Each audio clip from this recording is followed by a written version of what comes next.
Hello and welcome to For Sleep, where we listen, we relax, and we get sleepy. I'm your host Min Hai. Thanks so much for tuning in. Tonight we'll begin a dreamy retelling of the classic tale, and the Beast. It's a perfectly autumnal story to lead you into a good night's sleep. Part 1. The fire crackled gently in the hearth, sending flickers of golden light across the cozy kitchen walls. The scent of warm vanilla and cinnamon drifted through the air, wrapping the room in a familiar, comforting embrace. A wooden rocking chair creaked ever so slightly as Grandma Hattie swayed back and forth, her hands folded neatly in her lap, her soft gaze resting on the child seated across from her. The kitchen had always been a special place, a sanctuary of warmth and quiet stories whispered over steaming mugs of tea. Tonight was no different.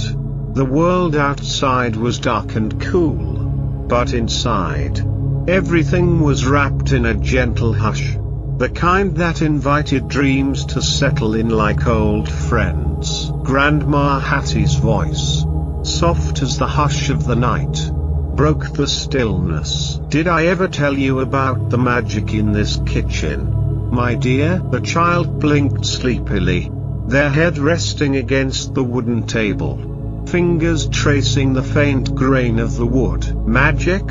they murmured, voice thick with drowsiness. Grandma Hattie chuckled, her voice like the rustling of autumn leaves. "Oh yes," she said, "this kitchen is full of it. Not the kind with wands and spells. No, the quiet kind. The kind that lives in the rise of warm dough, in the swirl of honey in a cup of tea, in the way a wooden spoon stirs love into a pot of soup." The child's eyes fluttered closed for a moment before opening again. "Just barely." "Tell me," they whispered. Grandma Hattie reached for a loaf of fresh bread, still warm from the oven, its crust golden and crisp. With slow, careful hands, she tore off a piece, letting the scent fill the air. "This bread," she said, "was made with patience. Do you know what that means?" The child gave a small shake of their head. "It means we wait," Grandma Hattie explained. "We mix the flour, the water, the yeast, and then we let it rest. We let it grow. We don't rush it. Just like dreams, my love. Just like life.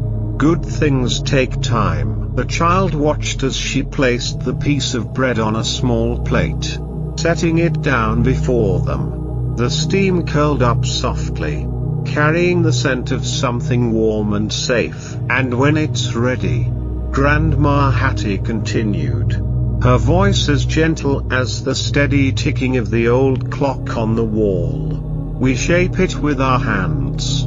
We give it care. We give it love.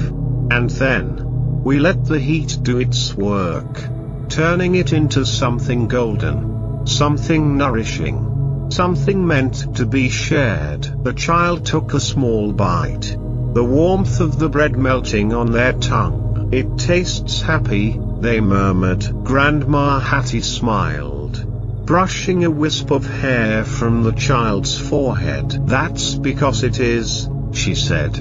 "Happiness is baked into every bite." The child sighed, their small body growing heavier with the weight of sleep.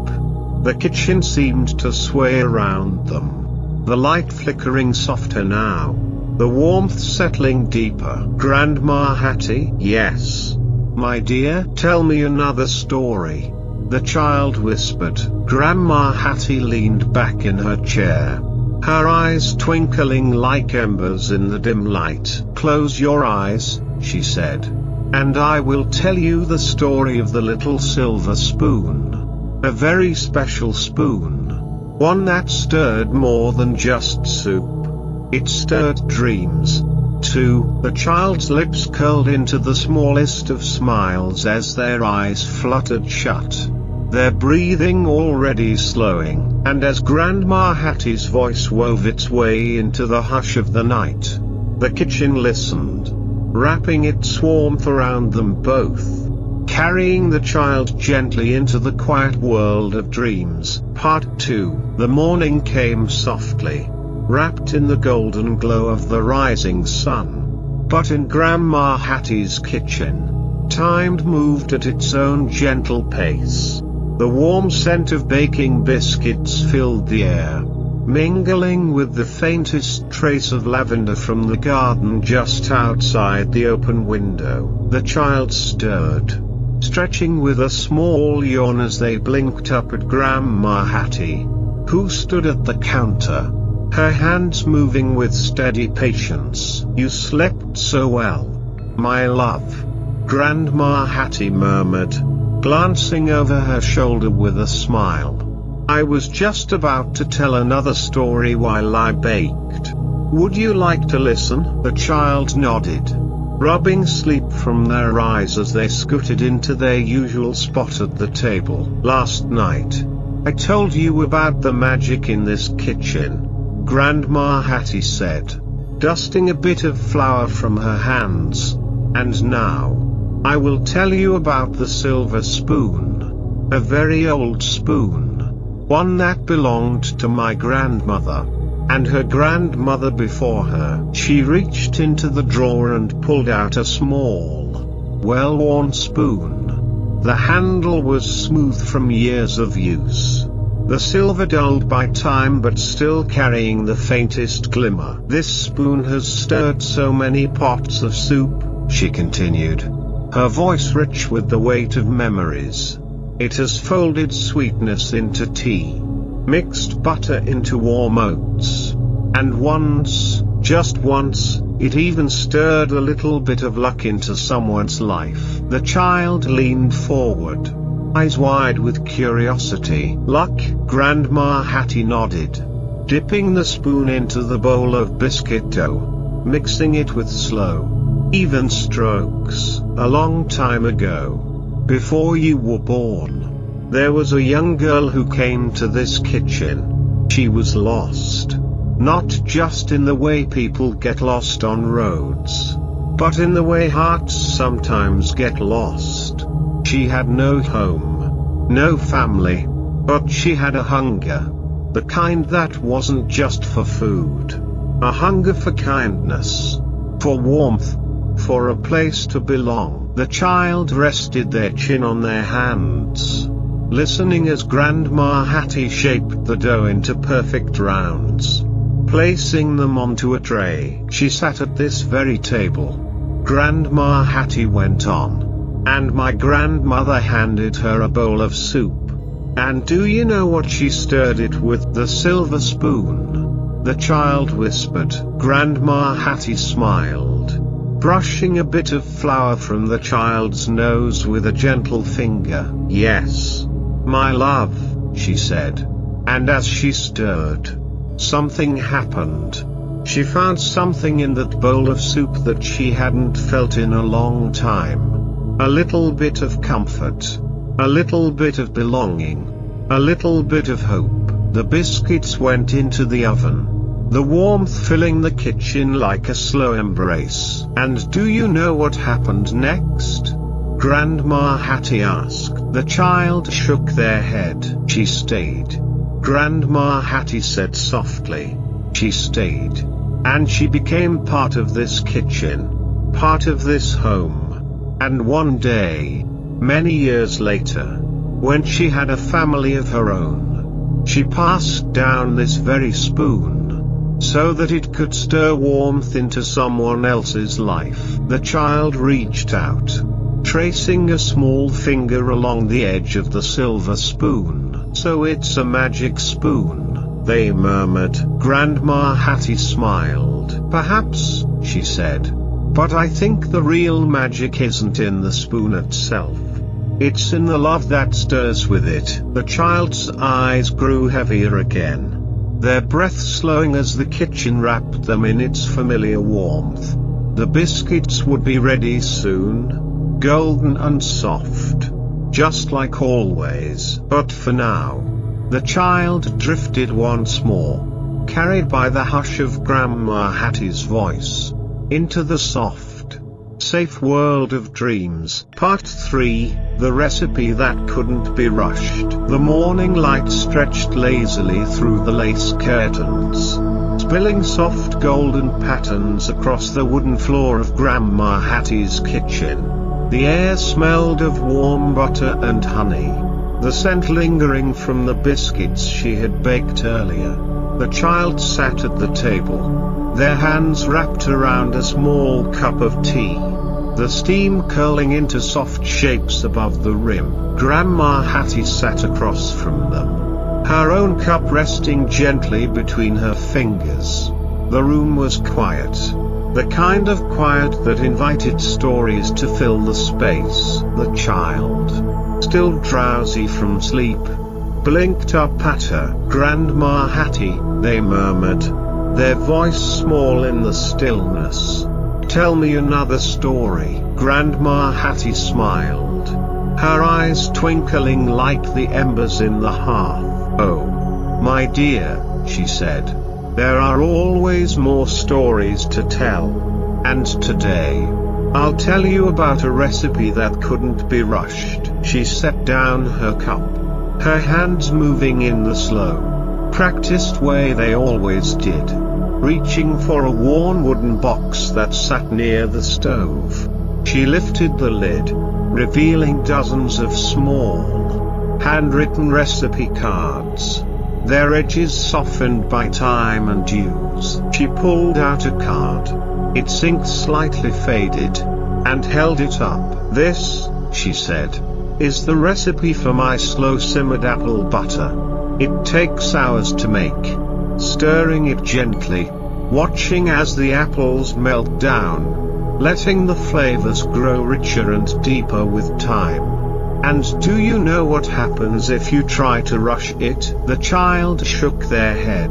Grandma Hattie leaned in slightly, her voice lowering to a soft whisper. "If you rush it," she said, "it loses its magic. It becomes something ordinary, something that never quite reaches its full sweetness." The child tilted their head. "Like dreams?" they asked sleepily. Grandma Hattie smiled, brushing a stray curl from their forehead. "Exactly like dreams," she murmured. "Some things take time. Some things need patience. You can't rush a good story, a strong friendship, or a heart that's learning to heal." She rose from her chair, moving to the stove, where a pot of apples simmered gently, their scent wrapping around the kitchen like a warm embrace.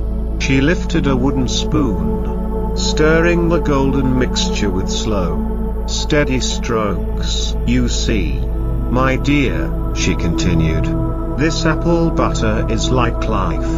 At first, everything is separate. The apples, the sugar, the spices. But as they warm together, as they're given time to soften, they become something more, something sweet, something rich, something worth waiting for." The child let their head rest against the table, their eyelids growing heavy again. Grandma Hattie hummed softly, a tune as old as the kitchen itself, her voice blending with the gentle bubbling of the pot. "And so, my dear," she whispered, "remember this: there is beauty in waiting, there is magic in patience, and sometimes, the sweetest things in life take the longest to make." The child's breathing slowed, their tiny hands curled against the wood of the table, their dreams carrying them somewhere soft and safe. And as the apple butter simmered, filling the kitchen with its golden warmth, Grandma Hattie kept stirring, her spoon moving with the steady rhythm of time, love, and stories still waiting to be told. Part 4, The Secret Ingredient. The kitchen was quiet again, save for the soft crackling of the fire in the hearth and the rhythmic ticking of the old wooden clock on the wall. Outside, the wind whispered through the trees, carrying the scent of autumn leaves and distant rain. The child stirred in their chair, blinking slowly, still wrapped in the warmth of sleep. Grandma Hattie stood by the counter, her hands moving with practiced ease as she gathered ingredients into a mixing bowl. Flour, sugar, cinnamon, each one measured with care, each one added with a steady hand. The child rubbed their eyes and sat up. "What are you making, Grandma Hattie?" they asked, their voice hushed, as if afraid to disturb the peaceful spell that had settled over the kitchen. Grandma Hattie smiled, turning to face them. "Something special," she said. "Something that only works if you know the secret ingredient." The child's eyes widened. "A secret ingredient?" they echoed, curiosity waking them up a little more. Grandma Hattie nodded, stirring the mixture with slow, steady strokes. "You see," she said, "there are some things in life that can't be made with just flour and sugar. Some things need something extra, something invisible, but powerful. Do you know what it is?" The child thought for a moment, their small fingers tapping against the table. "Magic?" they guessed. Grandma Hattie chuckled, shaking her head. "Close," she said, "but even magic needs a little help." "No, my dear. The secret ingredient is love." The child tilted their head, watching as Grandma Hattie added a pinch of salt, her hands moving with the kind of care that only came from years of baking for those she loved. "But you can't see love," the child said softly. "No," Grandma Hattie agreed. "You can't. But you can feel it. You can taste it. It's in the way we take our time. In the way we share what we make. In the way we think of others while we stir." She set the bowl down and came to sit beside the child, taking their small hands in her own. "You see, my dear, love isn't something you measure with a spoon.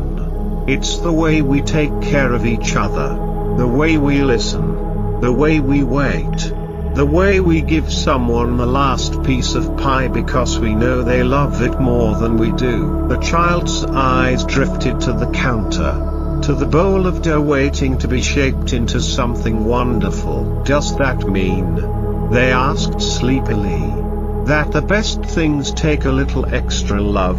Grandma Hattie nodded, smoothing back the child's hair. "Yes," she whispered, "the best things always do." The rain began to tap gently against the window, a soft lullaby from the world outside.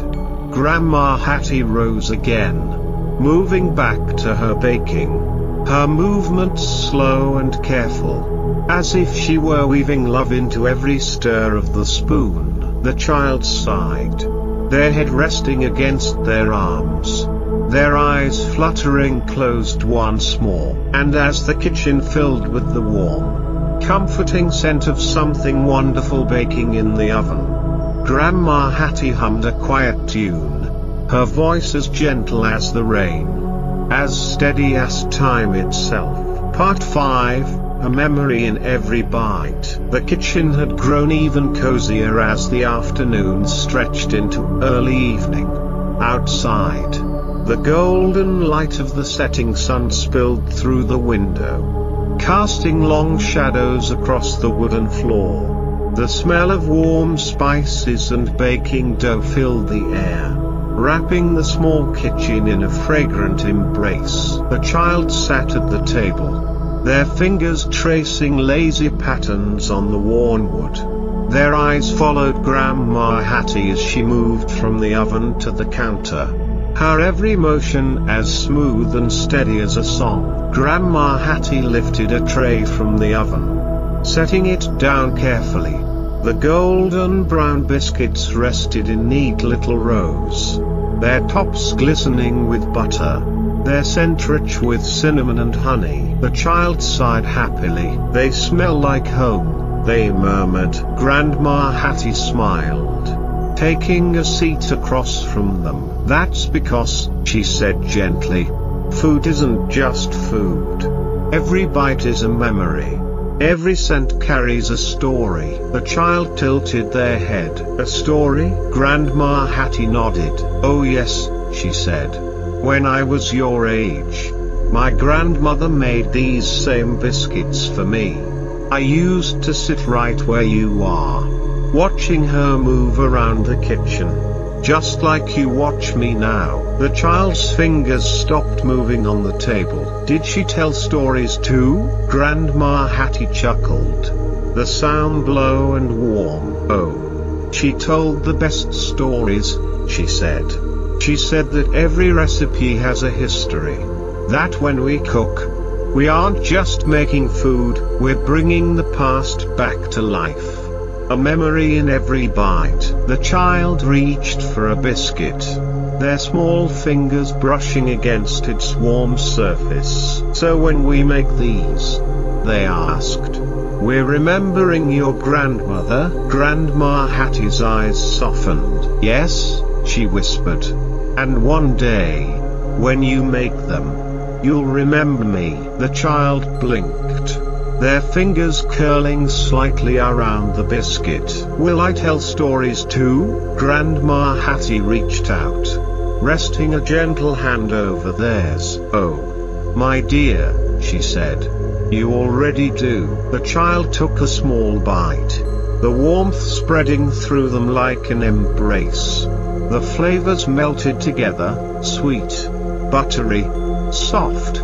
It tasted like laughter, like rainy afternoons, like the quiet love of a kitchen that had held generations before them. They chewed slowly, savoring every bit. And as the last golden light of day faded beyond the window, Grandma Hattie sat beside them, humming a tune as old as time, as gentle as love itself.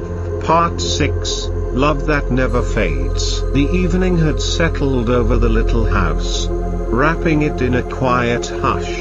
The fire in the hearth crackled softly, its glow flickering across the walls. Outside, the wind whispered through the trees, carrying the scent of autumn leaves and the promise of a peaceful night. The child sat curled up in a chair near the table, their eyes half-lidded with drowsiness. Their stomach was full, their heart even fuller. The warmth of Grandma Hattie's biscuits lingered, not just on their tongue, but in a deeper place, a place where love and memory intertwined. Grandma Hattie sat nearby, her hands folded in her lap, watching the child with a gentle smile. The kitchen, now quiet, held the echoes of stories shared, lessons passed down, and the unspoken language of love that had been woven into every stir of the spoon, every turn of the dough, every soft hum of an old lullaby. The child blinked sleepily, their voice a whisper in the stillness. Grandma Hattie. "Yes, my dear, will your kitchen always be here?" Grandma Hattie's smile deepened, her fingers reaching out to tuck a loose curl behind the child's ear. "My sweet one," she murmured, "this kitchen isn't just in this house. It's in you." The child's brow furrowed slightly, their small fingers curling into their sleeve. "In me?" Grandma Hattie nodded, her voice as steady as the rhythm of the ticking clock. "This kitchen isn't just walls and floors and a stove," she said softly. "It's the smell of cinnamon on a cold morning. It's the sound of biscuits baking. It's the feeling of warm hands kneading dough, of stories being told in whispers while the tea steeped." She rested a hand over the child's heart. "It's here," she said, And as long as you remember, as long as you share these recipes, as long as you tell the stories that live in them, my kitchen will never disappear. The child's eyes shimmered in the firelight. So even when I grow up, it will still be with me. Grandma Hattie nodded, her fingers squeezing gently. Always, she whispered. Love like this doesn't fade. It lingers, like the scent of something sweet baking in the oven. It stays, like the warmth of a fire on a cold night. The child let out a soft sigh, their head resting against the back of the chair. Their eyelids fluttered, heavier and heavier, as the quiet hum of the night wrapped around them. Grandma Hattie leaned back, watching as the child drifted further into sleep. She let the silence settle, let the warmth of the kitchen hold them both in its quiet embrace. The biscuits on the counter had cooled, the last of their scent still clinging to the air.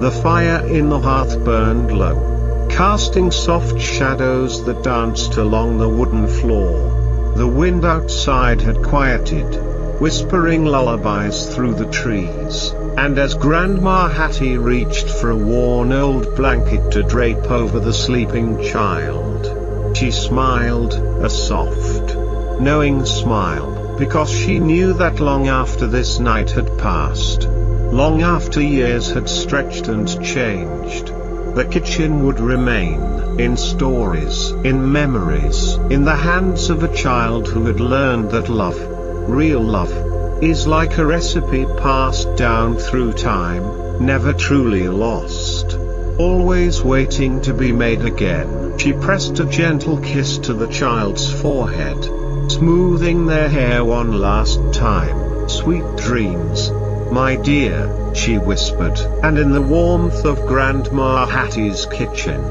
filled with the scent of love and stories, the child slept. And with that, the story comes to a close, gentle, comforting, like the last flicker of firelight before sleep. I hope you enjoyed this bedtime journey. Let me know if you'd like more stories like this.